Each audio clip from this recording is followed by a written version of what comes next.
আসসালামু আলাইকুম। কথা বলবো লিটন দাসকে নিয়ে। লিটন দাস বর্তমানে একজন অযোগ্য প্লেয়ার। সে টি-টোয়েন্টি খেলার মতো যোগ্য প্লেয়ারই নয়। কিন্তু তারপরও বারবার তাকে সুযোগ দেওয়ার কারণ কি? ফারুক সাহেব, বিসিবির অন্য কেউ, নাকি তার লিঙ্ক আছে? আমরা জানি না। তো সেদিকে যাব না। যেটা জানি না সেদিকে আমরা যাব না। কিন্তু কথা বলবো যেটা দেখেছি আমরা ইতিপূর্বে। তিনি লর্ড অ্যাসোসিয়েশনের বলতে গেলে প্রথম সিরিয়ালে আছে শান্ত, লিটন কুমার দাস। এরকম ভাবে আস্তে আস্তে আস্তে আস্তে ইয়াসির আলী আছে। এরপর আগে আমরা রনি তালুকদারকে মনে করতাম, এখন অনেক আছে। তো লিটন দাসকে এত ডাক আউটে থাকার পরও, মানে আসে যাও এরকম একটা অবস্থার পরও তাকে টি-টোয়েন্টির মধ্যে এক লটকে সরিয়ে আরেক লটকে ক্যাপ্টেন্সি দেয়া হলো, কিন্তু কেন? এরকম সুযোগ কেন দেয়া হলো না সাব্বির রহমানকে? সাব্বির রহমানের জায়গায় আরো অনেক প্লেয়ার আছে, দেখা যায় যে যারা জাতীয় টিম থেকে বাদ পড়তেছে আবার আসতেছে, বাদ পড়তেছে আবার আসতেছে, কিন্তু সাব্বির রহমান কেন সুযোগ পাচ্ছে না? সাব্বির রহমানের সমস্যা কোথায়? গত বছর সে বিপিএল এর সুযোগ পায়নি, কিন্তু এবার সুযোগ পাওয়ার পরও তাকে ম্যাচে নামানো হচ্ছে না। আসলে এর কারণ কি? দেখা গেল যে লিটন কুমার দাস খেলতেছে, খেলা হচ্ছে মাইন্ডিং খেলা, মাইন্ড এবং হাতের খেলা দুইটাই হচ্ছে ক্রিকেট, দুইটা দিয়ে ক্রিকেট হয়, কিন্তু সে বুদ্ধি দিয়ে ভালো ব্যাট করতে পারতেছে না। প্রথম প্রথম যে খেলতে হয়, প্রথম জুটি যে খেলে, সে খেলাটাই তিনি খেলতে পারতেছে না। তাহলে তাকে আমরা কিভাবে একজন অধিনায়কের দায়িত্ব দেই? বিসিবি এটা একটা হাস্যকর বিষয় তুলে ধরেছে পুরো বাঙালি জাতির সামনে, ক্রিকেট জাতির সামনে। লিটন কুমার দাস কিভাবে হয়? অন্যদিকে সাব্বির রহমানকে দেখা গেল যে শেষ কবে ন্যাশনাল টিমে খেলেছে আমাদের কারোর মনেই নেই। আবুধাবি টি-10 লিগে খেলে আসলো, খুব ভালো খেলেছে, 3টি ম্যাচ খেলেছে, তার মধ্যে একটির মধ্যে রান পায়নি, 2টির মধ্যে রান পেয়েছে। এই পর্যায়ে দেখা গেল বাংলাদেশ টিমের মধ্যে সৌম্য সরকার বলেন, লিটন কুমার দাস বলেন, এই যে রনি তালুকদার বলেন, আবার হচ্ছে শামীম হোসেন পাটোয়ারি বলেন, এদেরকে বারবার বাইরে রাখা হচ্ছে, আবার টানি নিয়ে আসা হচ্ছে।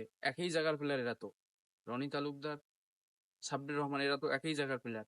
সাব্বির রহমানকে যদি আপনারা সুযোগই না দেন, তাহলে সে নিজেকে কিভাবে প্রমাণ করবে যে আমি এখনো আছি?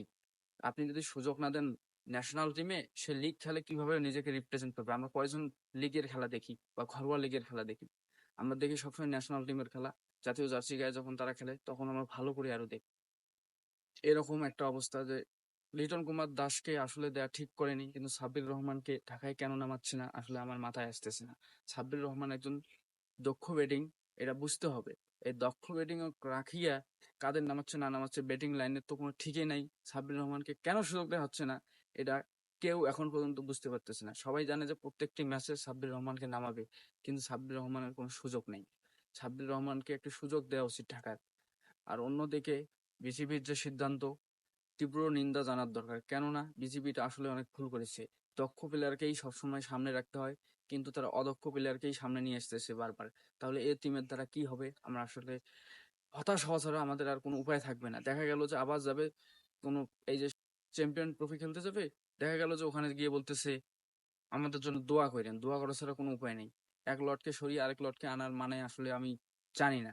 এই বিষয়ে যদি অতীতে আমরা যাই, দেখা গেল যে লিটন কুমার দাস ওয়েস্ট ইন্ডিজে খেলেছে, 2টি ম্যাচে রান পেয়েছে, বাকি একটি ম্যাচে তো রান পায়নি, সবগুলোতে ডাক আউট হয়েছে। এরপর দেখা গেল যে বিপিএল এ খেলতেছে, বিপিএল এর মধ্যে একটি ম্যাচে সে 29টি রান করেছে, 2টি ম্যাচে ডাক আউট মেরে দিয়েছে। তাহলে সে কিভাবে একজন অধিনায়ক হওয়ার যোগ্যতা রাখে? তার মেইন মাইন্ড দিয়ে মাইন্ড দিয়ে আসলে কখনো ক্রিকেটকে বিবেচনা করা যায় না। ক্রিকেটকে বিবেচনা করতে হলে অবশ্যই আপনার মাইন্ড এবং হাতের কাজ, মাইন্ড এবং খেলা দুইটা দিয়ে আপনাকে ক্রিকেটকে মেনটেন করতে হবে, শুধু মাইন্ড দিয়ে হবে না। কথা দিয়ে বল কখনো ছক্কা হবে না, কথা দিয়ে বল কখনো আউট হবে না। খেলতে হবে, খেলায় প্রমাণ করতে হবে, এবং মাইন্ড দিয়ে মানুষকে বোঝাইতে হবে যে আমি পারি।